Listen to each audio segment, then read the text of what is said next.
वैसे तो बीता फरवरी का महीना स्मॉल कैप स्टॉक इन्वेस्टर्स के लिए किसी बुरे सपने जैसा था। फरवरी में स्मॉल कैप स्टॉक्स में रिकॉर्ड तोड़ बिकवाली देखने को मिली।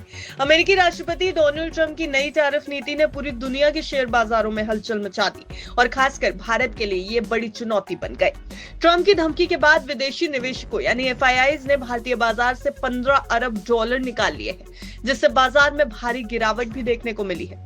निफ्टी की बात की जाए तो ये अभी भी 14% नीचे है, जबकि स्मॉल कैप और माइक्रो कैप शेयरों को सबसे ज्यादा नुकसान होता दिख रहा है।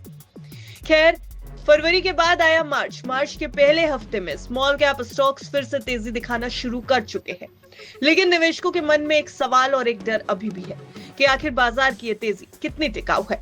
आने वाले हफ्ते में शेयर मार्केट का मूड माहौल कैसा रहेगा? कहीं निवेशकों को मिली ये राहत चंद पलों की तो नहीं, कहीं निवेशकों को एक बड़ा झटका तो नहीं लगने वाला है।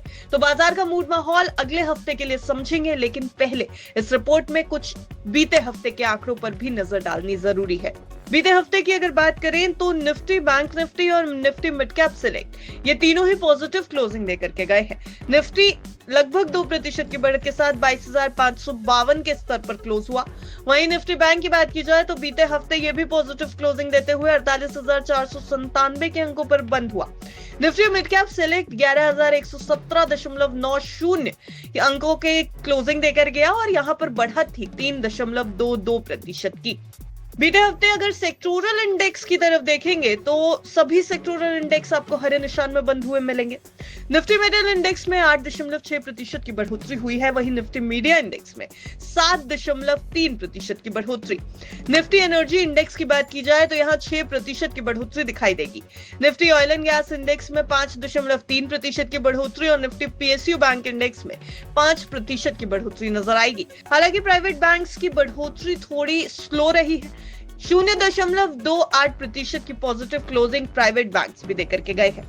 अब अगर आने वाले हफ्ते के लिए बाजार के मूड माहौल को समझना है तो बाजार के एनालिस्ट यही कह रहे हैं कि फिलहाल डोमेस्टिक मार्केट ओवरसोल्ड लेवल से धीरे धीरे रिकवर कर रही है।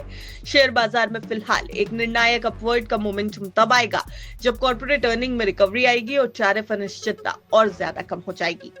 एक्सपर्ट्स की माने तो बाजार में बुल्स और बेयर्स के बीच टकराव होगा। निफ्टी 22,668, 22,720 का गैप रेजिस्टेंस पार नहीं कर सका है। ऑप्शन चेन में ऊपरी स्ट्राइक्स पर कॉल राइटिंग दिखाई दे रही है। निफ्टी ने 22,800 निकाला तो ही बड़ी चाल बनती नजर आएगी, लेकिन फिलहाल 22,450 के नीचे जाने को बाजार तैयार नहीं है। देखिए, 22,500 के पुट में कुल ओपन इंटरेस्ट 1.18 करोड़ शेयर है। उसके नीचे 22,300 मार्च सीरीज के लिए एक अहम सपोर्ट होगा। इस हफ्ते शेयरों में ओवरसोल्ड जोन से एक चाल बन गई है। अब अगली चाल के लिए बुल्स की ताकत का असली टेस्ट होना बाकी है। वहीं दूसरी तरफ ट्रंप की पॉलिसीज लगातार बदल रही हैं, जिससे बाजार में डर और असमंजस की स्थिति बनी हुई है। भारत में अमेरिकी सामानों पर औसत 9.5% टैक्स के मुकाबले अमेरिका में सिर्फ 3% टैक्स ही भारतीय सामानों पर लगता है। ऐसे में ट्रंप के रेसिप्रोकल टैरिफ की धमकी से ऑटोमोबाइल, फार्मा, टेक्सटाइल और स्टील सेक्टर में भारी नुकसान की आशंका जरूर बढ़ गई है। इसके अलावा भारतीय रुपए की कमजोरी भी एक चिंता का कारण बाजार के लिए अभी भी बनी हुई है। अगर ये सिक्योरिटीज की रिपोर्ट की माने तो भारत अमेरिकी कंपनियों के लिए टैक्स में कटौती और कुछ सेक्टर्स में इंपोर्ट ड्यूटी कम करने पर विचार कर सकता है। इससे ट्रंप सरकार की नाराजगी और मनमुटाव थोड़ा कम हो सकता है। भारत का फार्मा सेक्टर अमेरिका में 35% मार्केट शेयर लगता है, लेकिन टैरिफ बढ़ने से इस सेक्टर पर असर पड़ सकता है। एक्सपर्ट्स का यह भी मानना है कि अगर टैरिफ बहुत ज्यादा नहीं बढ़ता तो भारतीय फार्मा कंपनी जैसे सन फार्मा, ल्यूपिन ज्यादा प्रभावित नहीं होंगी। बाजार की स्थिति पर मोतीलाल ओसवाल की भी एक राय आई है। फर्म ने ये कहा है कि हम उम्मीद कर रहे हैं कि बाजार एक विस्तृत रेंज में ट्रेड करता हुआ दिखाई देगा। हालांकि ग्लोबल मोर्चे पर अनसर्टेनिटी के कारण बाजार में कुछ उठापटक बनी रहेगी। वहीं दूसरी ओर चीन और दूसरे एशियाई देशों का डंपिंग भी बाजार के लिए एक बड़ा कंसर्न है। अगर अमेरिका भारत से ज्यादा टैक्स वसूलता है तो भारत को चीन और दूसरे देशों की सस्ती वस्तुओं से कंपटीशन करना पड़ेगा। बाजार के लिए इस समय करेंसी प्रेशर भी एक नेगेटिव ट्रिगर की तरह काम कर रहा है। डॉलर के मुकाबले रुपया कमजोर होने से इंपोर्ट महंगा हो रहा है। वहीं दूसरी ओर बाजार में अनसर्टेनिटी भी बनी हुई है। भारतीय कंपनियों को अमेरिका में टिके रहने के लिए और ज्यादा कॉम्पिटिटिव होना पड़ेगा, इस पर भी भारतीय बाजार की पूरी नजर है और ये भी अभी अनसर्टेनिटी है और नेगेटिव ट्रिगर की तरह काम करता दिखाई दे रहा है।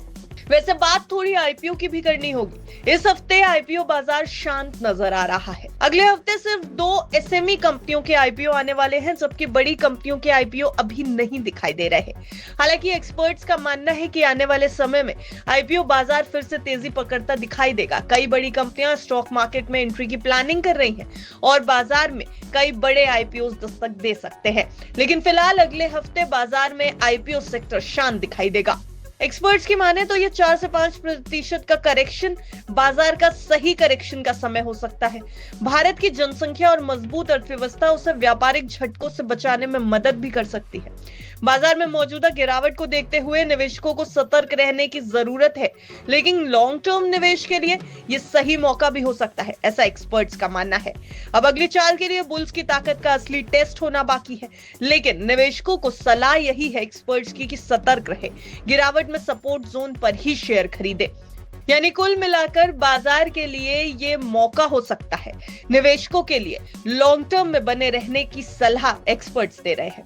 हालांकि हमने ये पूरी रिपोर्ट सिर्फ और सिर्फ आपकी जानकारी के लिए तैयार की है। बाजार में निवेश से पहले बिस्तक की आपको यही सलाह है कि आप अपने पर्सनल फाइनेंशियल एडवाइजर की राय जरूर ले लें। Bureau report, बिस्तक।